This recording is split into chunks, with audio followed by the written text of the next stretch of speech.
Shalom, Fakta Israel kembali mengajak Anda semua untuk mengenal Israel lebih dekat. Kali ini tentang potensi ekonomi dan alih teknologi Israel untuk diterapkan di Indonesia. Kita patut bersyukur saudara-saudara karena Israel bisa menjadi berkat bagi dunia minimal dalam bidang pertanian dan peternakan.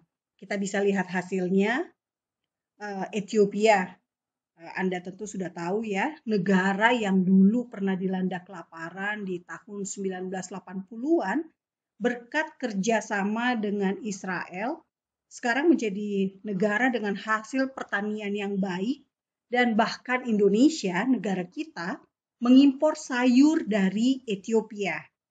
Dan indeks ketahanan pangan Ethiopia ada di posisi 27, sedangkan Indonesia di posisi 60.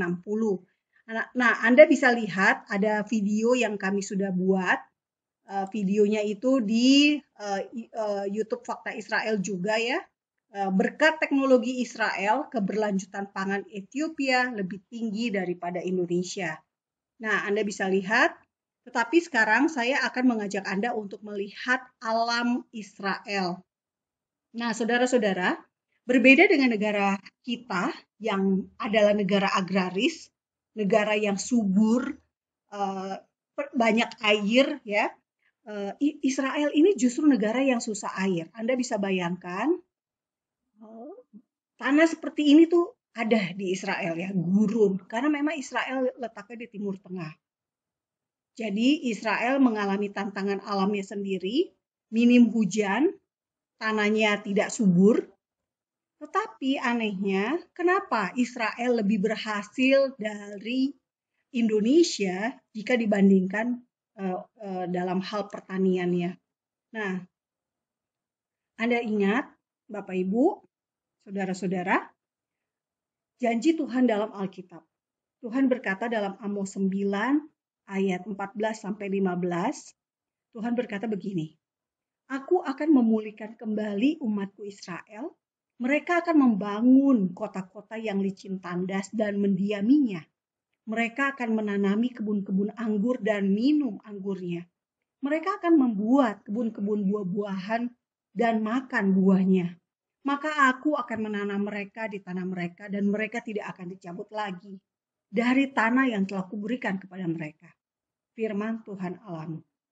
Nah, jadi Anda bisa bayangkan jika Israel tidak ada dan Israel gagal dalam pertanian, kita tentu mempertanyakan dari mana janji Tuhan ini, kebenaran janji Tuhan itu. Kita tidak melihat buktinya. Tetapi sebaliknya sekarang ini saudara-saudara, kita bisa menyaksikan Israel kembali ke tanah perjanjian dan Israel kembali membangun kota-kota di Israel dan bangsa Israel sekarang berkebun gitu ya, dan kebunnya berhasil dan teknologi yang mereka gunakan itu dipakai gitu ya di seluruh dunia. Nah, kita bisa lihat ini salah satu daerah di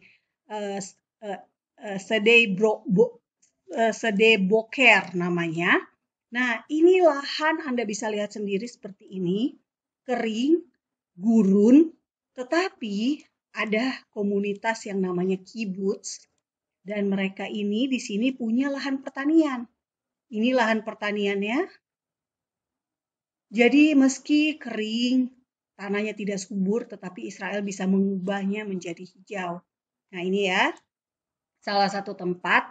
Nah, tempat lainnya adalah di sini. Ini di daerah Afula, bagian utara dari Israel, Galilea. Anda bisa lihat subur sekali ya, hijau. Gitu. Ini Jalan Raya 60, Jalan Raya Kudus bilangnya karena dari Yerusalem menuju ke daerah Galilea selalu melewati jalan raya ini. Begitu pula dulu Tuhan Yesus dan murid-murid berjalan lewat jalan ini. Nah, ini seperti ini. Jadi kalau Anda ke sini, saudara-saudara, Anda bisa melihat kesuburan Israel. Lahan pertanian memang banyak di wilayah Israel Utara, tetapi jangan salah di Israel bagian selatan, di daerah Gurun Negev, di Alkitab saudara, Gurun Negev ya, juga ada lahan pertanian, bahkan ada juga pertanian, perkebunan anggur. Nah, ini lihat hijau sekali Israel, indah. Dari sini saya akan mengajak Anda ke daerah Nazaret, pemandangan dari Gunung Bukit Arbel tepatnya. Nah, di kaki gunung ada lahan pertanian juga. Daerah yang Anda lihat ini terletak di dekat Danau Galilea. Seperti ini ya, saudara-saudara. Nah, jadi Anda bisa membayangkan apa Israel itu, bagaimana Israel itu secara langsung, ya. Nah, dari Gunung Arbel kita ke Gunung Tabor. Nah, ini masih pertanian juga, indah sekali, warna-warna alamnya beraneka ragam.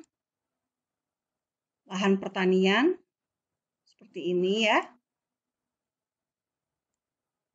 Nah, ini dari Gunung Tabor.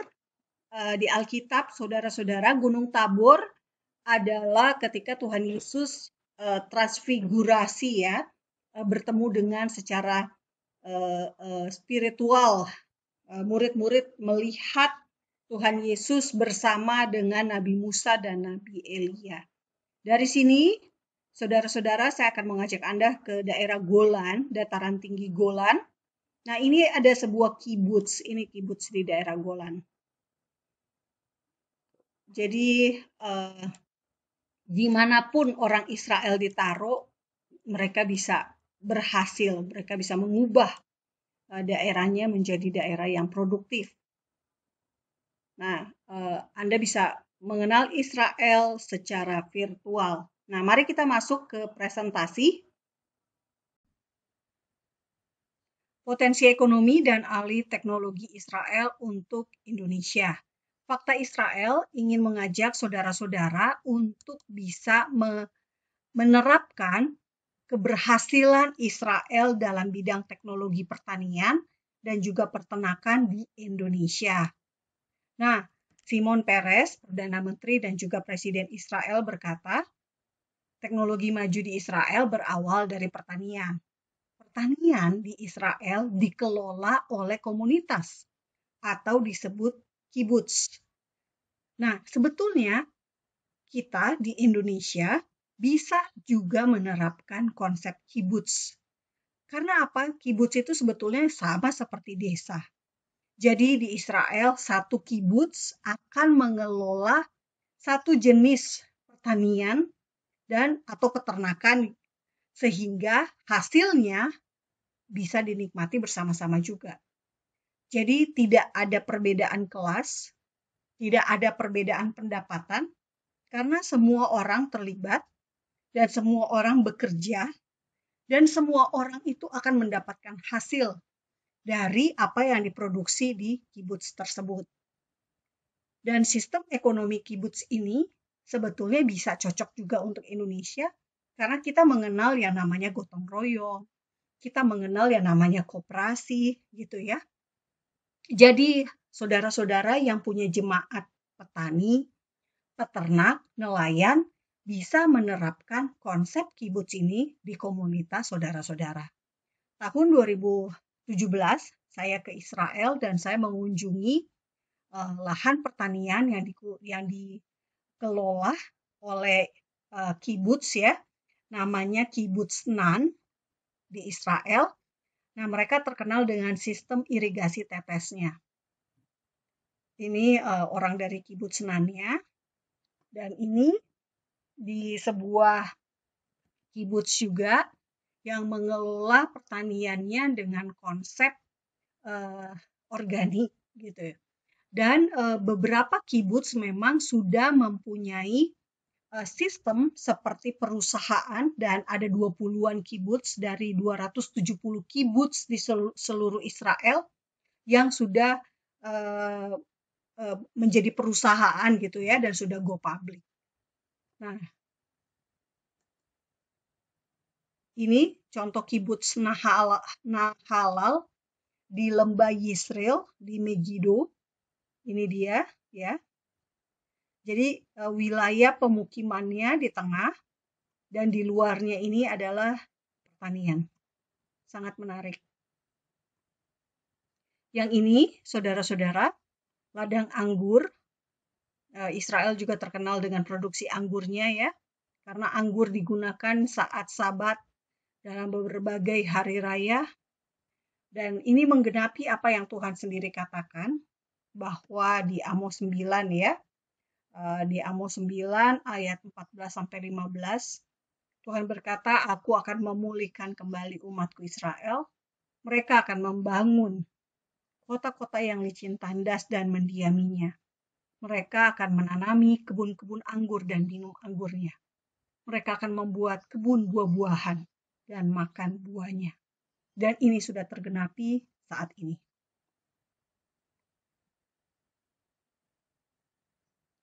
Dan kita bisa lihat, Israel bukan negara yang subur. Tetapi Israel menjadi hijau, bisa menghasilkan produksi pertanian, dan tentu saja kita tahu bahwa ini semua karena anugerah Tuhan, karena kasih karunia Tuhan gitu ya. Bukan hanya sekedar kerja keras Israel atau sekedar teknologi Israel, tetapi ini adalah kasih karunia Tuhan yang membuktikan sendiri firman Tuhan itu ya dan amin. Dan kita ingat, tanah perjanjian, tanah Israel disebut di Alkitab sebagai negeri susu dan madu. Bob Dylan, musisi yang juga menerima Nobel Sastra, berkat lirik-lirik dalam lagu-lagunya, berkata, negeri susu dan madu. Mereka berkata, ini negeri uang. Dan saudara-saudara bisa bayangkan, susu dihasilkan dari sapi perah. Bicara sapi perah berarti bicara peternakan. Madu dihasilkan oleh lebah. Dan tanpa tanaman, tanpa tumbuhan, tanpa bunga gitu ya, madu tidak akan dihasilkan oleh lebah. Karena lebah tidak bisa menemukan nektar dari bunga gitu ya, sehingga tidak ada madu. Nah, jadi Tuhan secara tidak langsung sudah memberikan visi bahwa negeri susu dan madu ini, negeri tanah perjanjian ini, kelak gitu ya, akan betul-betul akan kita lihat susu dan kita nikmati susunya, kita akan melihat madu dan kita akan menikmati madunya. Dan ini sudah terjadi saat ini. Nah, Bob Dylan ini adalah seorang Yahudi, tetapi dia beragama Kristen gitu ya. Waktu dia ke Israel, kalau tidak salah sekitar tahun 2012, dia mengunjungi tembok ratapan dan dia berpakaian seperti orang Yahudi. Nah, dari sini kita akan melihat peternakan sapi perah Israel. Saudara-saudara, peta di sebelah kiri saudara-saudara, di layar saudara-saudara adalah peta Israel. Yang warna biru, bulatan-bulatan warna biru adalah peternakan sapi untuk diambil dagingnya. Sementara yang diambil susunya adalah yang warna ungu. Yang warna ungu. Yang lainnya warna hijau dan warna kuning adalah peternakan untuk domba dan juga kambing. Jadi sangat banyak peternakan di Israel. Jumlahnya berapa? Ada 750 peternakan sapi perah dengan jumlah sapi 125.000 jenis sapi Israel, Holstein gitu ya. Dan produksi susunya mencapai 1,6 miliar liter per tahun. Dan salah satu kibuts ya yang mengelola hasil peternakan, gambarnya seperti ini ya. Mereka menggunakan yang namanya penyemprot air untuk sapi-sapi kalau hari panas. Jadi sapi itu dilindungi dari radiasi matahari, dari suhu yang panas, makanya juga ada kipas angin. Lihat di sini, saudara-saudara. Dan sapi diberikan keleluasaan untuk bergerak. Karena apa? Kalau sapinya nyaman, sapinya sejahtera, maka produksi susunya juga akan melimpah. Saya pernah KKN di Musuk di daerah Boyolali, daerah sentra susu sapi di Boyolali ya. Nah, sapi itu karena banyak pencurian sapi, maka sapi itu harus disimpan di dalam rumah warga, di tempat yang sempit gitu. Dan tentu saja baru kemudian dikeluarkan gitu ya siang hari sejak pagi dan ditaruh di halaman. Dan dan tidak ada mungkin tidak ada rumput gitu ya, tidak dibawa ke tempat yang cukup memadai untuk sapi. Nah, ini salah satu penyebab mungkin kenapa produksi susu di Indonesia itu 1 ekor sapi hanya menghasilkan susu yang sedikit. Dan setelah hasil susunya ada, banyak mengandung bakteri karena tidak diolah secara higienis gitu. Nah, ini kalau di Israel seperti ini, secara mekanik ya memerah susunya sehingga tidak tersentuh dengan manusia pemerah susu tradisional gitu, sehingga lebih higienis. Dan ini adalah tempat ya atau penyedia pakan ternaknya. Jadi ada pakan ternak juga disediakan oleh di Israel, ada perusahaannya yang yang menyediakan dan bisa dibeli. Nah, baru-baru ini ada kabar BUMN akan beli peternakan di Belgia. Jadi lebih ingin membeli yang sudah jadi gitu ya, peternakan. Jadi kita Indonesia punya peternakan di Belgia dan kemudian nanti sapinya dibawa ke Indonesia. Menurut saya lebih bagus Menteri BUMN jalan-jalan ke Israel dulu, lihat peternakan sapi di Israel dan teknologinya dibeli gitu ya, digunakan untuk Indonesia. Jadi simpelnya adalah gunakan teknologi peternakan sapi untuk dipakai di Indonesia. Kenapa begitu? Karena ternyata kita masih mengimpor susu dari luar. Menurut berita Maret 2021, Menteri Pertanian mengakui 78% kebutuhan susu di Indonesia itu dari impor. Nah, sebetulnya kebutuhan susu di Indonesia per tahun saja ya, saudara-saudara, ada 3,4 juta ton. Dan kita mengeluarkan, saya ambil dari data tahun 2019, Januari sampai Oktober saja kita mengimpor susu senilai 7 triliun rupiah. Ini banyak Bapak Ibu. Dan ini habis begitu saja karena apa? Kita hanya beli produknya. Kita tidak beli teknologinya. Bayangkan jika 7 triliun rupiah itu dipakai untuk membeli teknologi. Dan teknologi itu bisa digunakan untuk 10 tahun. Bisa digunakan untuk 15 tahun. Tentu sangat hemat. Jauh menghemat anggaran kita. Nah, bandingkan Israel dengan 125.000 ekor sapi punya produksi 1,6 miliar liter susu per tahun. 1 liter susu itu sekitar 1,02 kilo. Nah, saya bandingkan juga dengan sebuah perusahaan di Indonesia ya. Perusahaan ini menghasilkan 30 sampai 40 ton susu per hari. Jumlah sapinya perusahaan ini hanya punya 500 ekor. Tetapi punya plasma atau koperasi-koperasi peternak di sejumlah tempat gitu ya, yang akhirnya total kalau digabungkan jumlah sapinya adalah 3.100. Dan hasilnya sudah 30 sampai 40 ton susu per hari. Dan perusahaan ini sudah menggunakan teknologi Israel satu saja. Dari 5 teknologi Israel untuk peternakan sapi perah, baru menggunakan satu saja hasilnya udah segini. Bayangkan kalau kelima teknologi tersebut digunakan, tentu hasilnya akan jauh lebih banyak.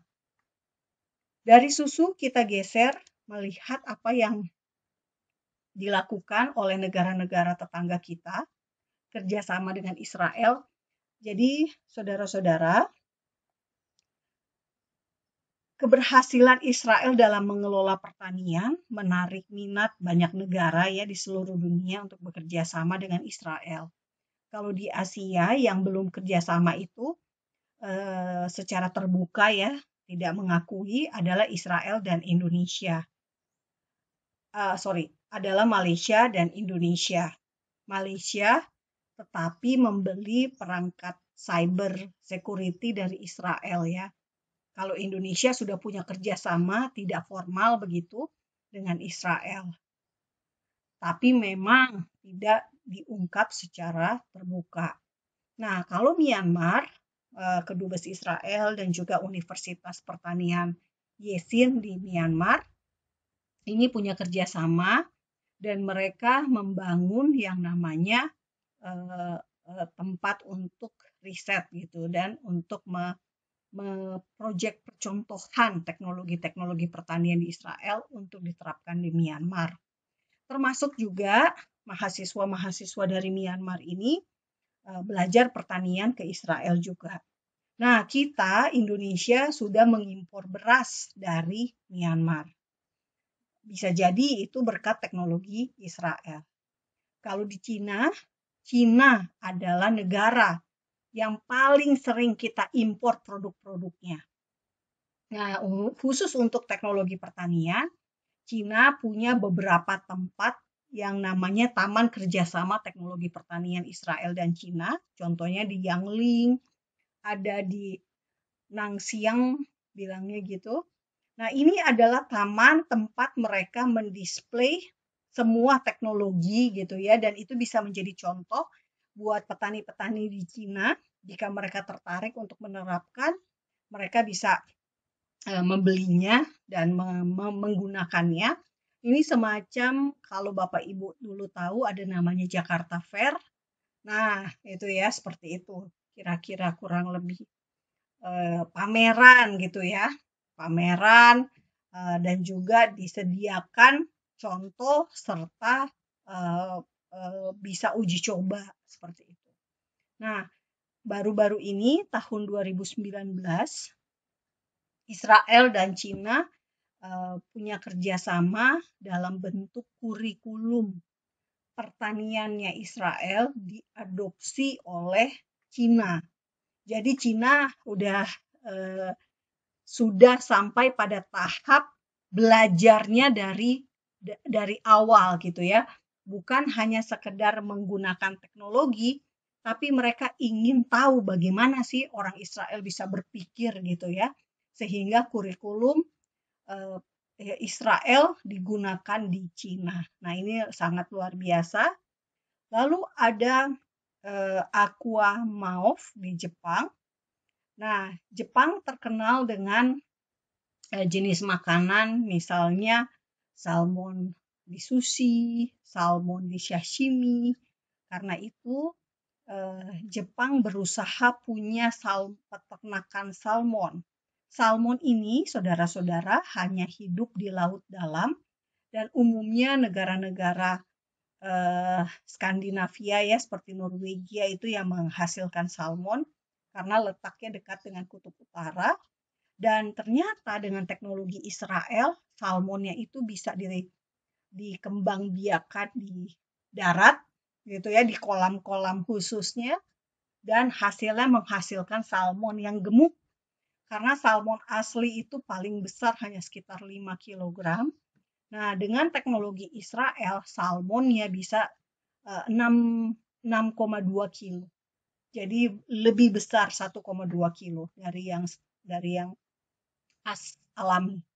Nah, ini contoh bagaimana bentuk kerjasama yang dilakukan negara-negara tetangga kita dengan Israel. Jadi ada yang antar negara, ada yang negara dengan universitas begitu ya, dan ada juga perusahaan.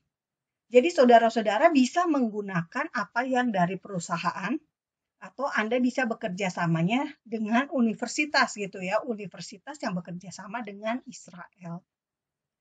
Nah, ini salah satu contoh atau salah satu cara yang bisa saudara gunakan. Dan mungkin Anda bilang, tapi kan kita tidak ada hubungan diplomatik dengan Israel. Betul sekali, tidak ada hubungan diplomatik, tetapi bukan berarti tidak ada hubungan dagang. Ya, saudara-saudara, dari data yang ada, ini saya kutip dari sebuah situs media dan menampilkan nilai perdagangan Indonesia dan Israel sejak tahun 2015 sampai tahun 2020. Ya, 2020-nya waktu itu belum selesai 1 tahun, tetapi baru sampai Oktober saja. Nah, total nilainya ekspor Israel dan Indonesia mencapai 120.000 dolar Amerika dan kita impor 54.000 dolar Amerika. Masih kecil sekali, tetapi menunjukkan ada hubungan dagang. Jadi mungkin Anda berpikir tidak mungkin karena tidak ada hubungan diplomatik. Nah, saya akan bantah, saya akan bilang mungkin gitu ya. Karena ini ada buktinya. Dan ini tahun 2020 silam, kita dengar kabar tepung jagung asal Cilegon bisa masuk pasar Israel. Anda bisa googling sendiri ya, Anda bisa cari tahu sendiri. Kemudian Sulawesi Utara bisa juga ekspor tepung kelapa ke Israel. Jadi artinya Anda punya produk pertanian, Anda bisa kelola secara baik sehingga mutunya sangat kualitas ekspor, maka Anda pun bisa tembus pasar ekspor ke Israel karena sudah ada gitu. Jadi jangan bingung dengan pasar karena bisa saja masuk ke Israel. Dan Israel sangat membutuhkan produk-produk gitu ya, bahan-bahan ekstrak yang dari daerah wilayah tropis seperti kita. Jadi teknologi pertanian Israel apa yang bisa kita terapkan di Indonesia? Ada 4, saudara-saudara, yang saya pilihkan. 1, irigasi tetes. 2, rumah kaca. 3, organik. Dan 4, pasca panen. Nah, Tuhan berkata di Yehezkiel 36-30, Aku, Tuhan, juga memperbanyak buah pohon-pohonanmu dan hasil ladangmu, supaya kamu jangan lagi menanggung noda kelaparan di tengah bangsa-bangsa. Ayat ini sudah terjadi, sudah terbukti gitu ya Bapak Ibu. Karena apa? Karena kita bisa melihatnya sekarang bahwa Israel tidak kelaparan dan dia bisa justru menjadi berkat buat banyak negara di dunia dengan teknologinya. Nah, kita akan bahas satu-satu. Kita akan lihat pertama irigasi tetes. Nah, konsep irigasi tetes itu sebetulnya adalah efisiensi dari menggunakan air. Cara kita menggunakan air. Bagaimana menggunakan setiap tetes air untuk menghasilkan lebih banyak panen. Secara sederhana, saudara-saudara, Anda bisa lihat di gambar ini. Ya. Anda bisa punya ember gitu. Dan embernya itu Anda lubangi, kemudian taruh selang di bawahnya, dan selangnya itu dialiri, dibikin lubang-lubang lebih kecil lagi untuk mengairi setiap tanaman yang Anda punya. Gitu. Ini secara sederhana. Gitu ya. Nah, kenapa harus seperti ini? Kenapa harus ditetes gitu, bukan disiram? Karena ternyata kalau Anda menyirami tanaman, bisa saja gulma, rumput, ilalang yang di luar tanaman target Anda itu akan ikutan tumbuh. Dan kalau basah, gitu, karena tanaman Anda basah, itu menghalangi produktivitas. Sehingga dia tidak akan berbuah lebat, tidak akan menghasilkan sayuran yang banyak. Karena busuk akarnya. Makanya betul-betul ada ukurannya. Kapan air itu harus diberikan kepada tanaman? Gitu. Jumlahnya berapa? Jadi tidak hanya main siram begitu saja. Bukan hanya bukan hanya kita tahu tanaman butuh air, tetapi caranya, metodenya, kapan gitu ya, jumlahnya, ya itu semua dipikirkan oleh Israel sehingga hasilnya maksimal. Nah, ini contoh irigasi secara gravitasi ya, jadi hanya dengan 2 tandon ini Anda bisa gunakan drum dan Anda bisa punya selang, alirkan ke bawah ke setiap tanaman dan diatur gitu ya, kapan kerannya ini dibuka untuk menetesi tanaman, kapan ditutup gitu, jam berapa, selama berapa banyak jumlah airnya yang harus. Nah, ini semuanya dipikirkan secara teknisnya dipikirkan secara matang sehingga menghasilkan produksi panen yang luar biasa. Nah, ini irigasi tetes jika digunakan, ini lahan terbuka, ini lahan tertutup, kurang lebih seperti itu ya. Dan konsepnya sama sebetulnya Bapak Ibu. Mungkin saya ngomong ini sepertinya terdengarnya menggampangkan ya, gampang kok. Padahal sebetulnya tekniknya tidak sedemikian rupa gitu. Tetapi yang saya ingin jelaskan, saya ingin mengajak Anda untuk mencoba minimal ya, mencoba jika Anda sudah punya lahan, Anda bisa menggunakan teknologi irigasi tetes ini.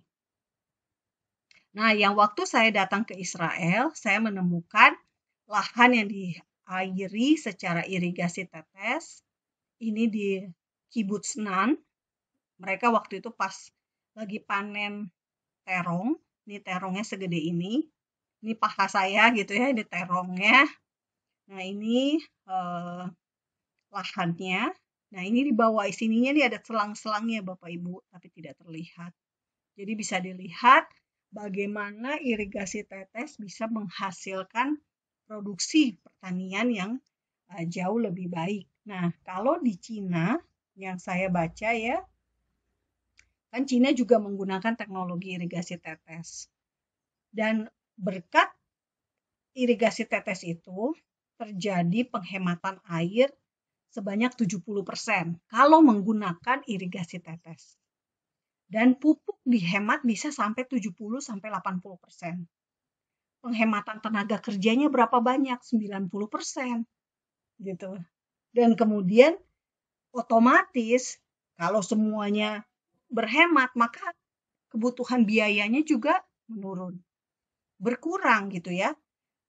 Kalau air susah, maka Anda harus beli air gitu di daerah-daerah kering. Dan kalau Anda bisa hemat air, ya tentu saja kebutuhan biaya untuk membeli air jadi tidak ada gitu ya. Nah, kemudian kalau Anda bisa menurunkan investasi, Anda menurunkan biaya, ongkos, dan sebagainya, Anda bisa mendapatkan produktivitas yang tinggi, tentu hasil yang Anda terima jauh lebih banyak. Dan dari data yang ada, irigasi tetes di Cina itu bisa membantu meningkatkan produktivitas paling rendah 30%. Jadi produktivitasnya naiknya itu besar gitu ya. Paling rendahnya minimalnya tuh Anda bertambah produktivitas 30%. Bisa lebih gitu ya, bisa sampai naik sampai 70%. Jadi tergantung sebetulnya seperti apa yang teknologi yang Anda terapkan. Nah, ini contoh yang lain di Kibbutz Nan. Mereka bikin irigasi tetes juga untuk pohon jeruk ya. Ini jeruknya tanpa biji, sangat manis. Ini. Dan ini komputerisasinya. Jadi semuanya dikontrol secara komputerisasi.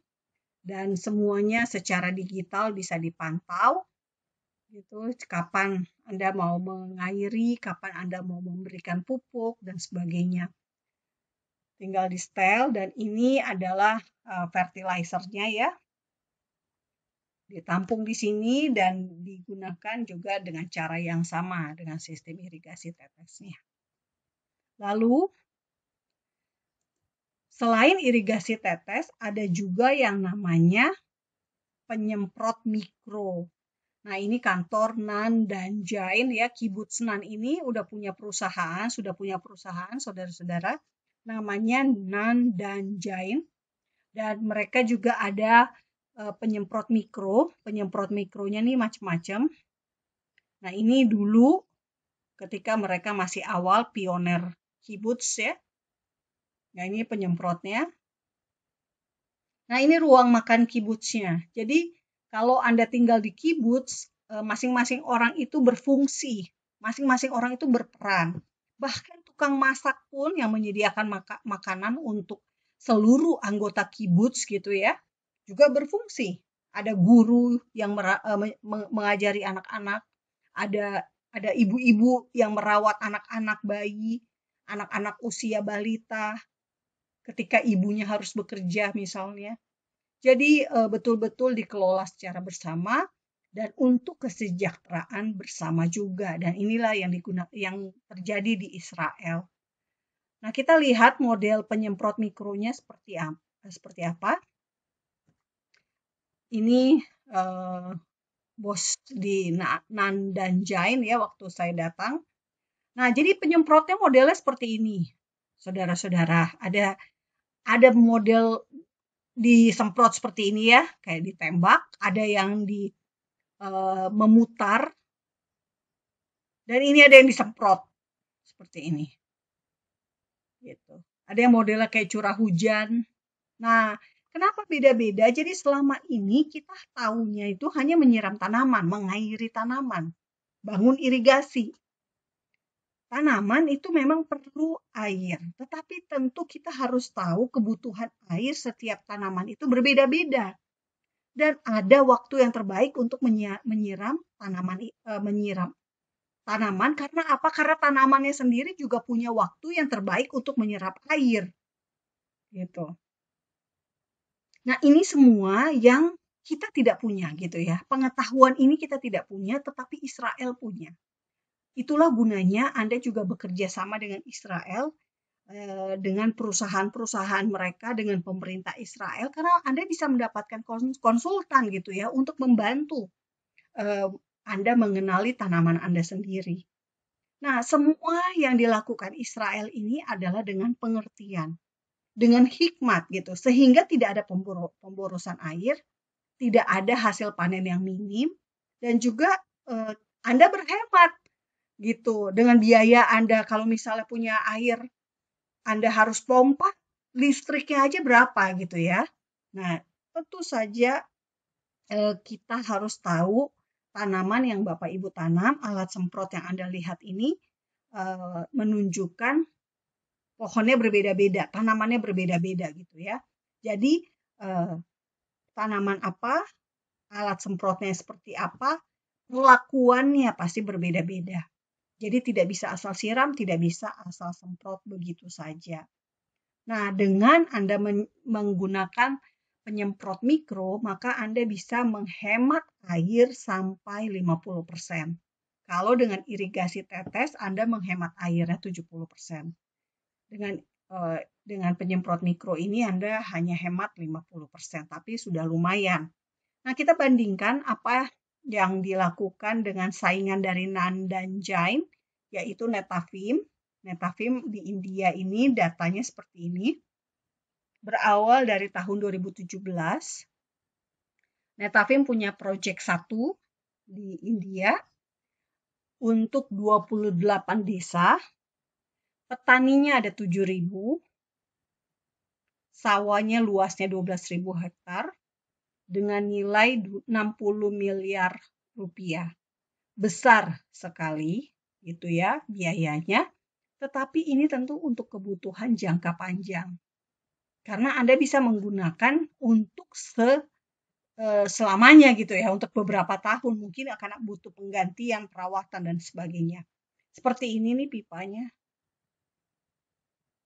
Nah, lalu dari satu proyek di tahun 2017 kemudian berkembang menjadi 8 proyek.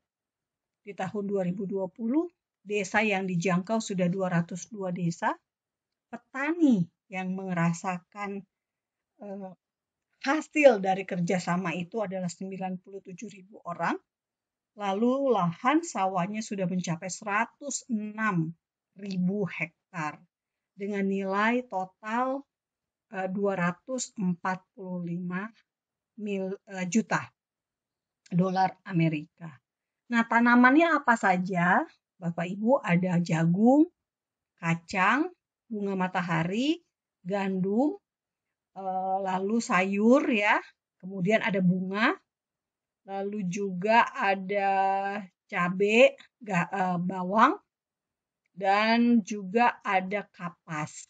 Dan yang jelas ada beras. Gitu. Nah, kita semua Indonesia masih mengimpor produk-produk ini.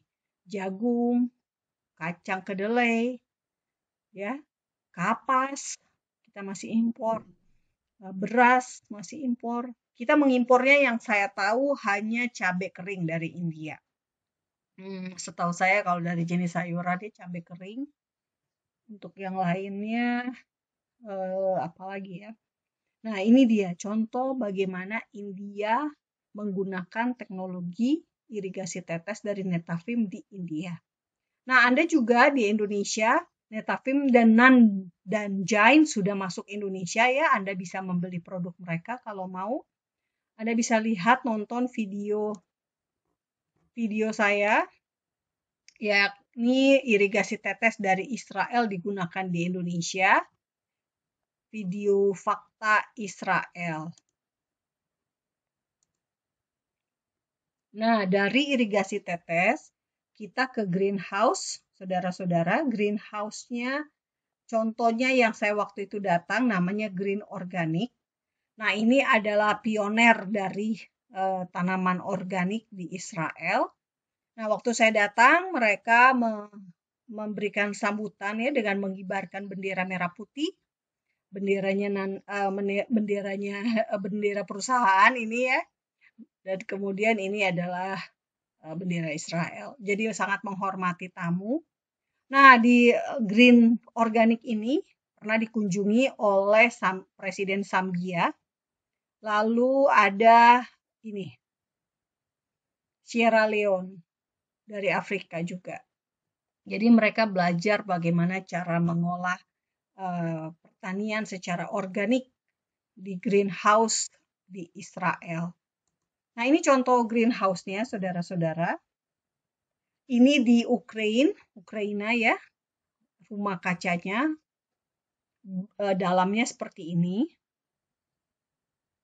Gitu. Karena di negara-negara 4 musim, ketika musim dingin, tanamannya bisa supaya tetap bisa tumbuh. Nah, makanya mereka memakai greenhouse ini. Lalu ada ini di Angola, seperti ini bentuknya. Jadi ada yang di lahan terbuka, ada yang di lahan tertutup. Dan ini di Vietnam. Gitu. Nah, kalau Anda merasa ini biaya tinggi, sangat mahal untuk memiliki seperti ini, maka ada contoh lain, contoh yang lebih sederhana. Nah, ini di Israel ya, yang tadi di Green Organic, mereka punyanya seperti ini. Dan ini yang digunakan bukan di Israel, tetapi di Afrika, tetapi dengan konsultan dari Israel seperti itu. Jadi dibikin secara sederhana, pakai kain saja, ditutupi ini dengan kayu-kayu. Nah, ini saya lihat di Nah, ini saya lihat di Israel, waktu saya ke Israel tahun 2018. Ini kebun anggur ya, saudara-saudara. Nah, ini tanaman, ada waktu itu melon kalau tidak salah. Lalu ada juga jambu ditanam di wilayah dekat Yeriko. Nanti saya akan perlihatkan. Ini salah satu tanaman mereka juga. Waktu saya ke sana tahun 2018. Nah, produk dari rumah kaca yang Green Organic ada tomat, paprika hijau, paprika merah, seledri, ini seledri ya, besar, dan kale. Kale ini lagi pada saat itu lagi booming, menjadi tanaman yang paling dicari gitu di Asia nih, lagi populer waktu itu kale. Nah, ini produk yang bisa Anda tanam kalau Anda mau secara organik, artinya mereka juga berusaha untuk tidak menggunakan pestisida. Nah, ini kebutuhan air untuk rumah kaca ini dihasilkan seluruh pertanian di Israel menggunakan air daur ulang. Karena air sangat berharga buat mereka, jadi bagaimana mereka menggunakan air dengan maksimal. Jadi air bekas mandi, air bekas cuci dan sebagainya itu akan diolah lagi sedemikian rupa untuk menjadi air yang digunakan untuk pertanian. Ada juga beberapa yang menggunakan desalinasi air laut. Jadi air laut diubah menjadi air tawar seperti itu. Tetapi umumnya hasil air limbah diubah menjadi air untuk pertanian. Nah, ini dari Green Organic ya di Israel. Masih dari sana kami juga diperlihatkan ini proyek-proyek mereka di berbagai negara ya. Bagaimana mereka digunakan oleh banyak bangsa untuk membuat pertanian mereka lebih maju. Nah, mereka menggunakan musuh biasanya hama, sebuah tanaman punya hama. Nah, mereka akan menggunakan lawan dari si hama tersebut. Jadi hama jahat dilawan dengan hama baik. Dan ini digunakan oleh Israel. Kalau banyak tikus di lahan, maka mereka akan menggunakannya dengan burung hantu, gitu. Jadi secara alami, bukan memakai bahan kimia. Dan kalaupun mereka menggunakan bahan kimianya tuh sangat ramah untuk kesehatan ya. Nah, itu tuh semuanya dipikirkan oleh mereka, semuanya diberikan yang terbaik untuk konsumen dengan misi agar konsumennya itu sehat, bukan sakit gara-gara makan tanaman yang penuh dengan pestisida. Nah, kemudian saudara-saudara kita akan lihat. Nah, ini waktu itu kami oleh pemerintah Israel, wartawan-wartawan dari sejumlah negara, sekitar 70 negara waktu itu ya. Saya dari Indonesia satu-satunya diundang untuk Christian Media Summit. Nah, kami diajak ke lahannya beliau ini, di daerah ini. Daerahnya di mana? Dekat Yeriko, dekat gurun Yudea, gitu ya. Nah, ini videonya kita dengar sejenak.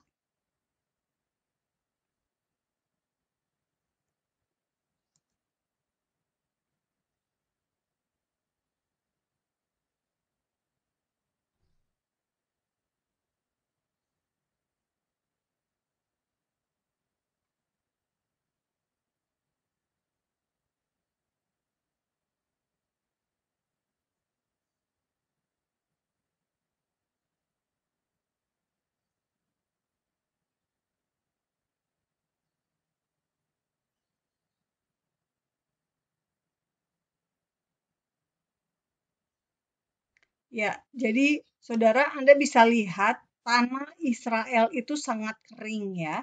Tanah Israel sangat kering, tetapi ada tanaman, ini tanamannya. Nah, ladang Bapak ini ada di daerah sini juga. Gitu. Jadi kita ke sana dan dia menanam anggur, ini dia tanamannya. Dan menanam pohon jambu biji, jambu Bangkok ini. Nah, ini nih enak, manis sekali dan lembek ya. Bukan busuk gitu ya. Enak sekali. Nah, dia menerapkan biobi di pertanian rumah kacanya. Apa itu biobi? Nanti saya akan jelaskan. Kita lihat videonya dulu ya. Seperti ini. Jadi biobi ini adalah koloni lebah yang ditempatkan di dalam kotak plastik yang telah dirancang khusus untuk memberikan kesempatan gitu, untuk si lebah bekerja sedemikian rupa ya, dan kemudian nanti dia dikeluarkan untuk kemudian dia akan melakukan penyerbukan gitu. Jadi dengan sengaja lebah ini dipekerjakan di sebuah rumah kaca begitu ya, untuk menyerbuk, untuk memberikan hasil yang lebih baik. Nah,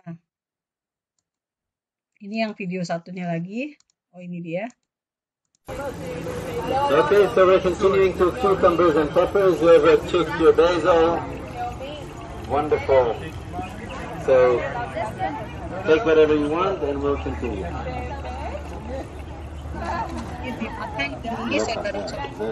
Where's the queen? Queen is this big one right here. Okay, so let's continue. Nah, jadi BOB bisa dibeli ya, satu kotak ini bisa dibeli dan ditempatkan di lahan saudara-saudara, sehingga mereka akan melakukan nanti kalau jam kerjanya dikeluarkan dari kotak dan mereka akan keluar gitu ya, menyerbuk dan mengambil madu dan sebagainya, kemudian mereka akan kembali ke dalam kotak itu. Dan itulah yang digunakan untuk membuat mereka membantu penyerbukan yang ada. Jadi secara tidak langsung pada dasarnya memanfaatkan lebah gitu ya, secara tidak langsung memanfaatkan lebah. Bukan diambil madunya, tetapi untuk membantu penyerbukan. Nah, ini salah satu yang bisa digunakan, bisa dimanfaatkan untuk Anda. Nah, kemudian kita sampai pada yang bagian bagaimana cara untuk meningkatkan produktivitas pertanian di Indonesia adalah dengan cara juga menyimpan benih dan juga hasil panen dengan baik.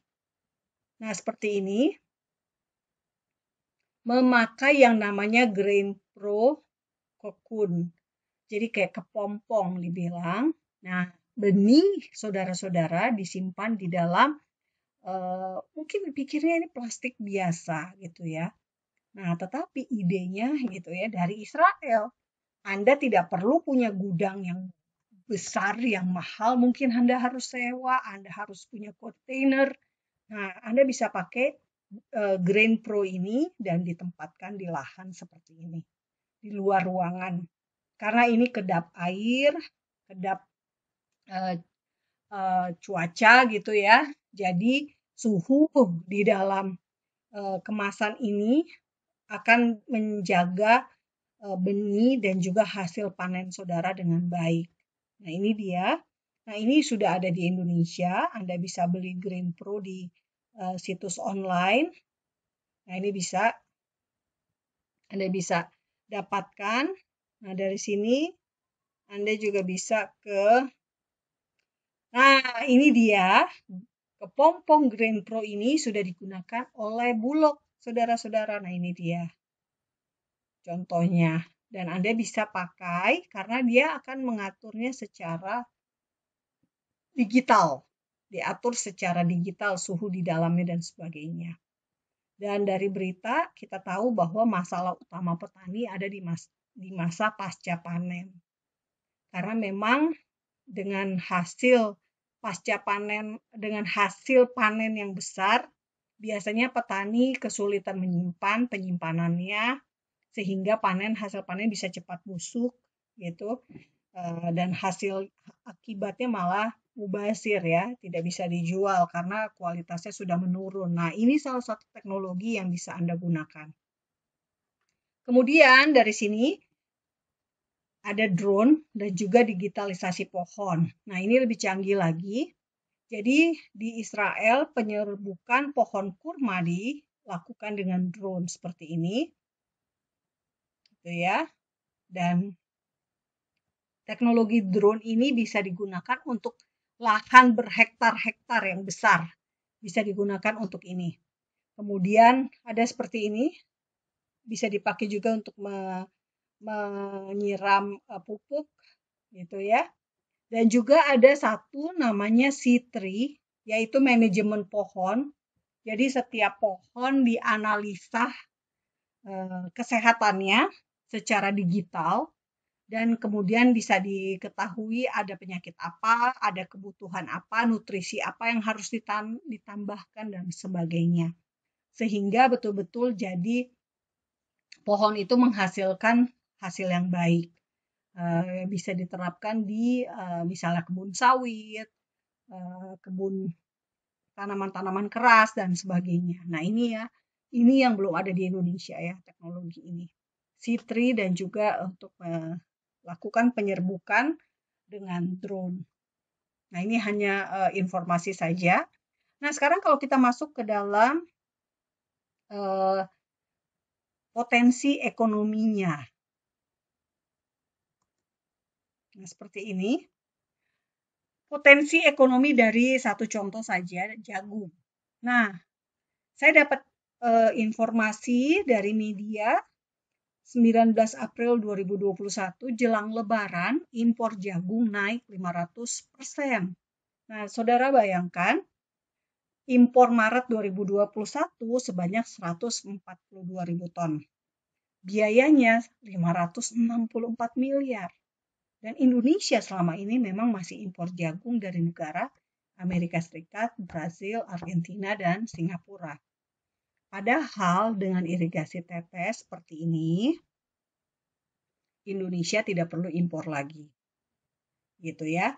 Nah, sebagai contoh penerapannya, dengan Anda memakai irigasi tetes, jarak selang satu ke selang kedua 200 cm, jarak antara tanaman 50-75 cm, jarak antara selang dengan tanaman 35-50 cm.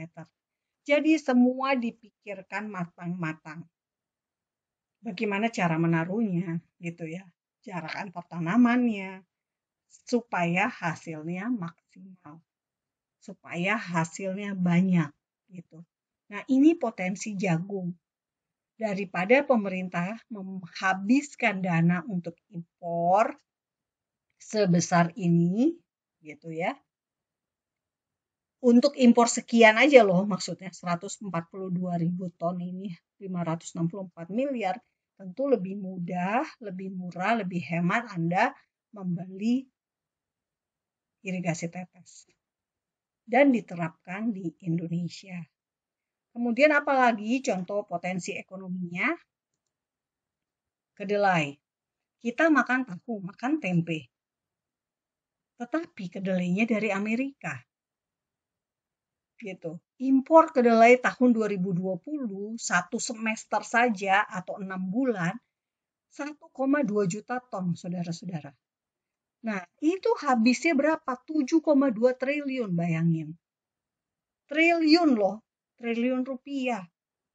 Duit kita kasih ke Amerika. Kenapa kita nggak kasih untuk petani kita sendiri? Nah, saudara-saudara, kita harus berpikir kayak Amerika juga gitu ya. Kalau dilihat di peta ini, di layar saudara-saudara, setiap daerah punya potensinya sendiri-sendiri. Makanya ada yang di sini Alaska.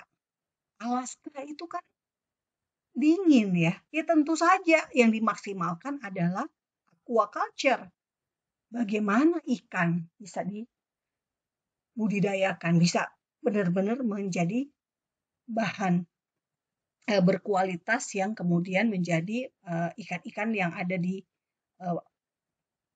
kita ambil contoh Alaska aquaculture. Hawaii ada kacang-kacangan dan juga gandum. Kemudian di sini yang warna merah muda, unggas dan telur.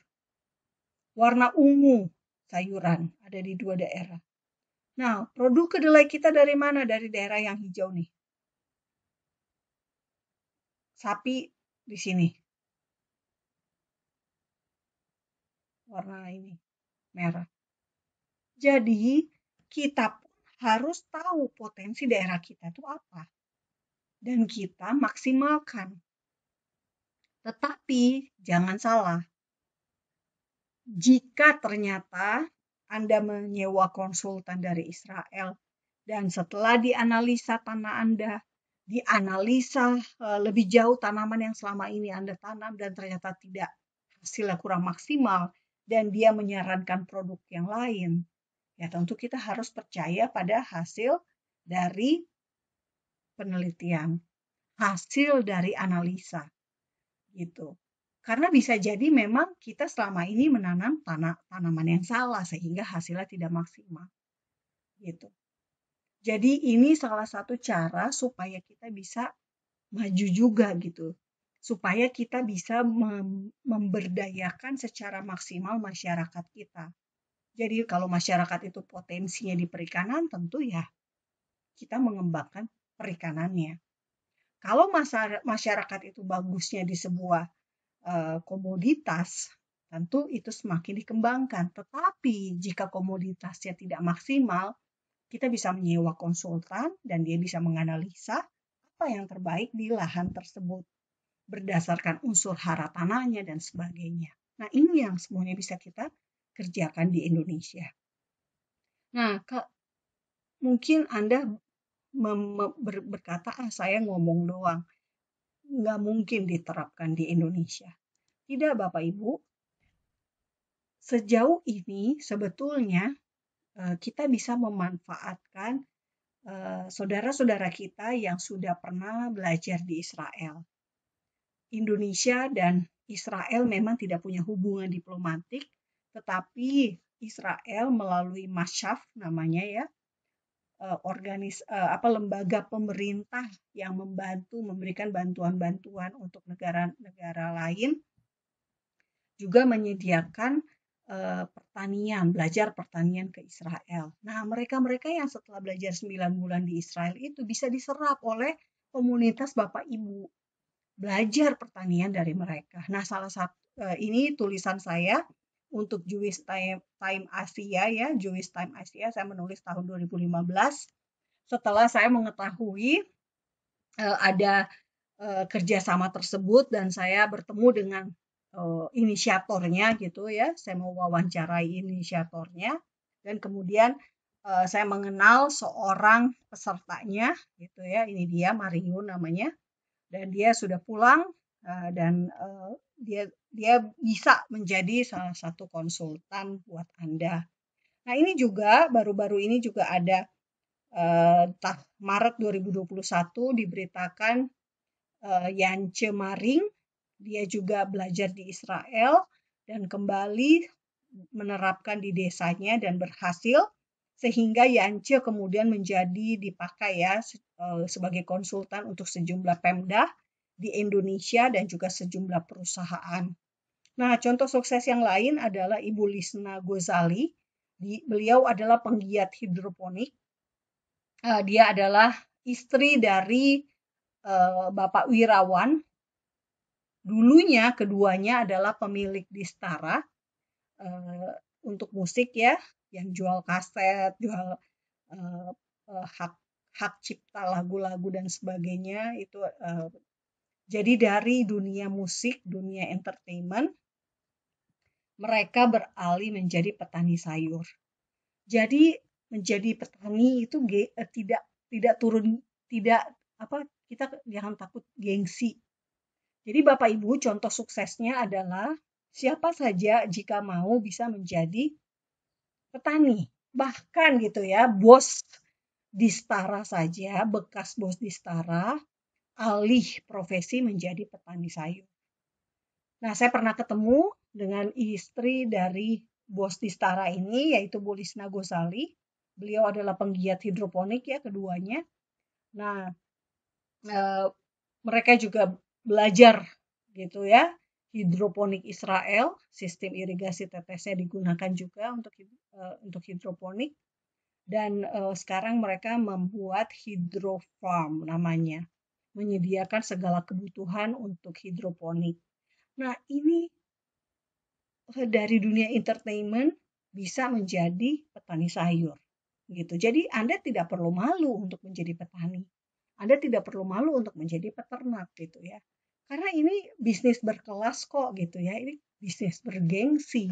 Bukan bisnis yang kesannya kumuh atau direndahkan, tidak. Justru sebaliknya, ini bisnis yang luar biasa. Nah, contoh lainnya misalnya nih, para santri juga berkebun dan menghasilkan puluhan juta rupiah di Purwakarta. Dan hidroponik bayam di pesantren di Depok bisa menghasilkan 20 juta sebulan. Ada juga yang membuat kokedama gitu ya, dari sabut kelapa dan kemudian ditanami potnya itu bentuk potnya dari sabut kelapa menjadi pot-pot hiasan, tanaman hias. Ada juga yang usaha dari larva untuk makanan lele dan sebagainya. Nah, ini ada anggrek hitam dari Papua. Nah, ini juga bisa. Israel juga mengenal pertanian gitu ya, atau perkebunan untuk bunga. Dan kita bisa menggunakannya, menerapkannya untuk misalnya anggrek ini. Dan tentu saja ini menjadi potensi yang luar biasa ya. Pasti banyak yang ingin punya anggrek Papua ini.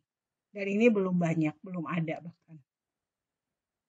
Nah, dari sini ini apa yang bisa kita lakukan. Jadi Anda misalnya punya jemaat, rame-rame patungan, beli hidroponik dari punyanya Bu Lisna tadi ya, hidrofarm.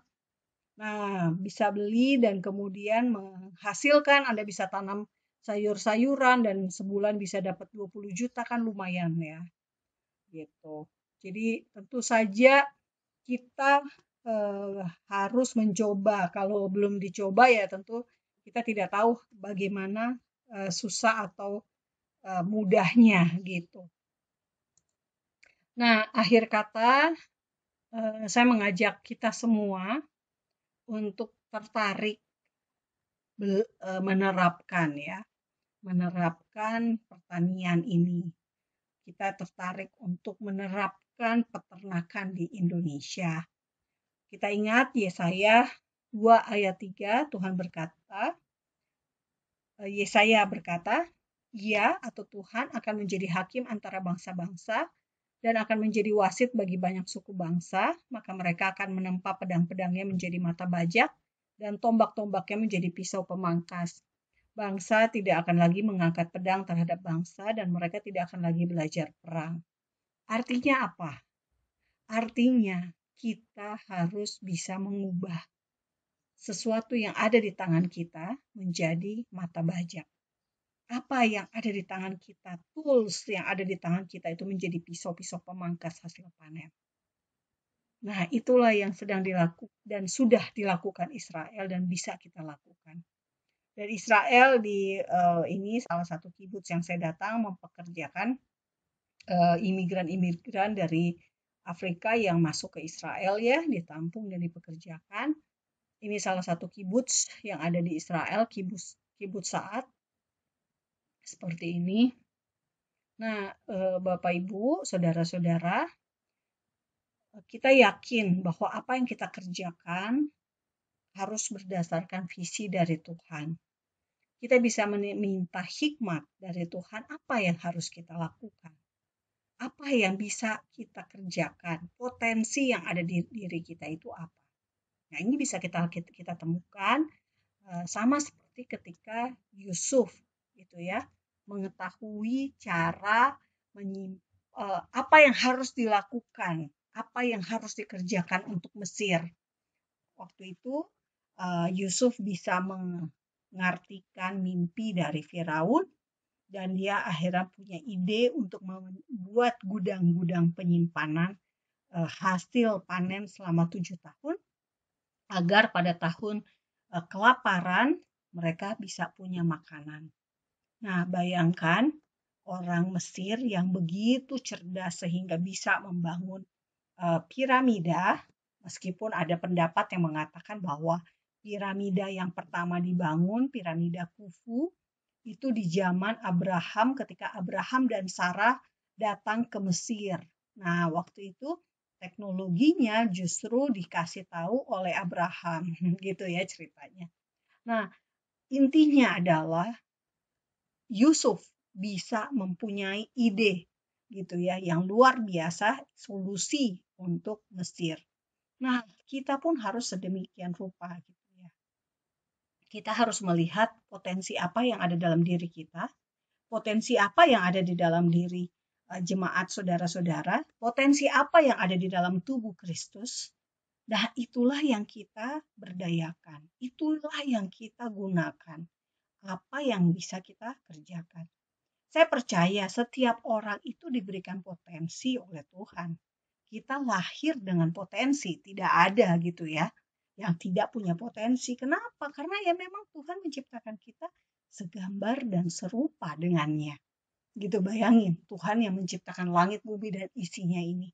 Pasti juga punya berbagai macam ide dan kreativitasan yang bisa diberitahukan kepada kita. Memberikan ide dan inovasi-inovasinya. Nah, itulah kita doa, kita minta visi dari Tuhan, dan yang jelas kita adalah ora et labora ya, berdoa dan bekerja. Kita jangan hanya nungguin aja visinya, tetapi juga kita melangkah maju.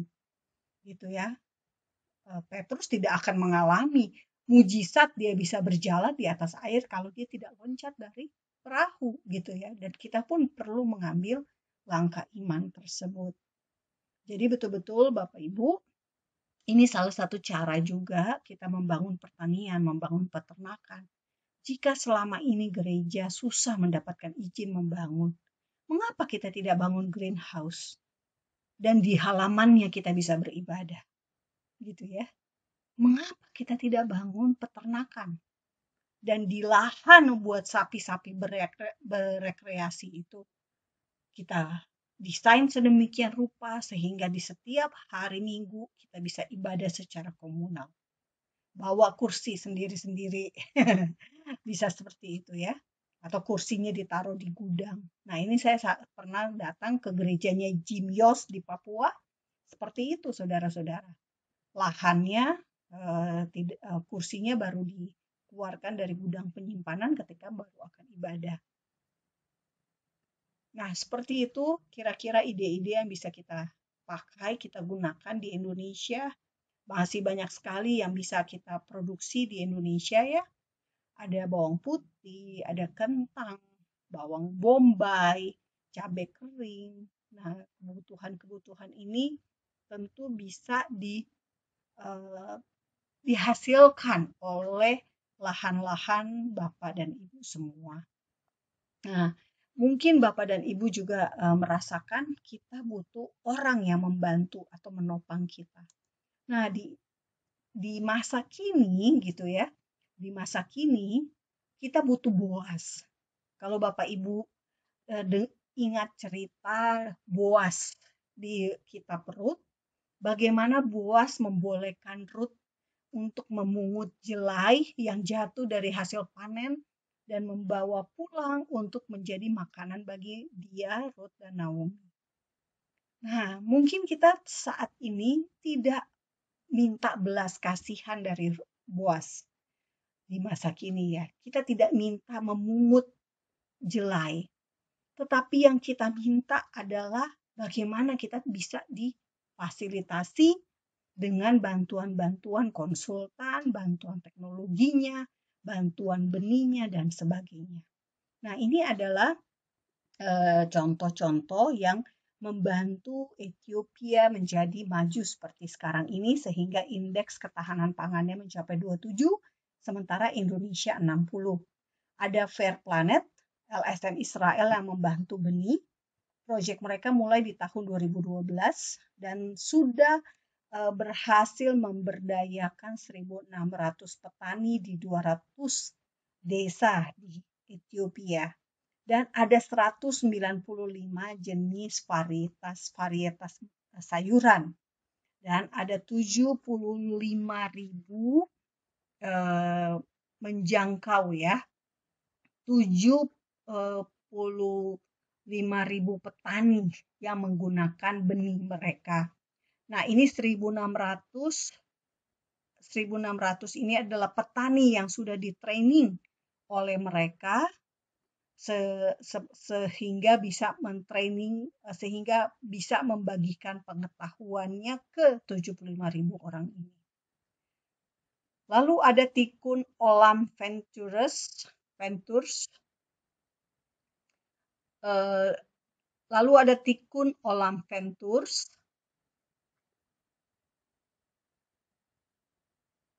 Yang menggunakan teknologi Israel untuk menolong petani-petani di Afrika. Nah, mereka membantu kredit lunak untuk Ethiopia juga. Jadi banyak sekali orang yang terlibat dalam mengupayakan keberhasilan Ethiopia ini. Nah, ini adalah ketika Masaf, yang tadi ya lembaga resmi pemerintah Israel yang membantu banyak negara, memberikan pelatihan selama 3 minggu ya untuk orang-orang dari negara-negara Afrika belajar tentang lebah ini tadi, teknik lebah gitu. Nah, inilah yang mungkin Bapak Ibu bisa menjangkau jika Bapak Ibu sudah punya lahan, Bapak Ibu sudah punya petani-petani yang siap diberdayakan dan butuh benih, Anda bisa mengaksesnya ke Fair Planet. Bagaimana dengan bantuan kredit lunak? Nah, mungkin Anda bisa menghubungi UMKM Indonesia gitu ya. Kita kan juga ada kredit ya, kredit KUR dari pemerintah kita. Sebelum kita pergi ke negara lain, kita bisa memaksimalkan dana yang disediakan pemerintah Indonesia sendiri. Dan Masyaf biasanya menyediakan pelatihan-pelatihan. Syaratnya Anda harus bisa bahasa Inggris dan jelas tentu saja biaya kesananya harus ditanggung sendiri ya. Nah, ini bisa kalau mereka buka pelatihan, nah ini bisa diakses oleh Bapak Ibu. Biasanya ini diumumkannya lewat mana? Lewat Facebook ya, ada Masaf di Facebook. Nah, ini kira-kira ketika Anda bingung harus ngapain, itu tentu Anda yang tadi saya katakan, Anda tentu harus menentukan visi Anda dulu. Anda ingin menjadi petani, Anda ingin menjadi peternak, Anda ingin menggunakan petaninya untuk produk apa dan sebagainya. Nah, baru setelah itu kita mendoakan untuk Boas masa kininya. Akhir kata, saudara-saudara, ingatlah bahwa selama bumi masih ada, takkan berhenti musim menabur dan menuai, dingin dan panas, kemarau dan hujan siang dan malam. Kejadian 8 ayat 22. Artinya apa? Selama bumi masih ada yang nggak akan berhenti yang namanya petani. Pasti ada petani yang menabur dan menuai, gitu ya. Nah, bisa diartikan juga kalau bagi orang Yahudi, kata musim panas itu artinya kayitz gitu ya dalam bahasa Ibrani, yang artinya memetik buah. Sementara musim dingin katanya adalah koref, yang artinya menuai gandum. Jadi baik musim panas, baik musim dingin, tetap saja ada produktivitas. Tetap saja bumi itu memberikan hasilnya.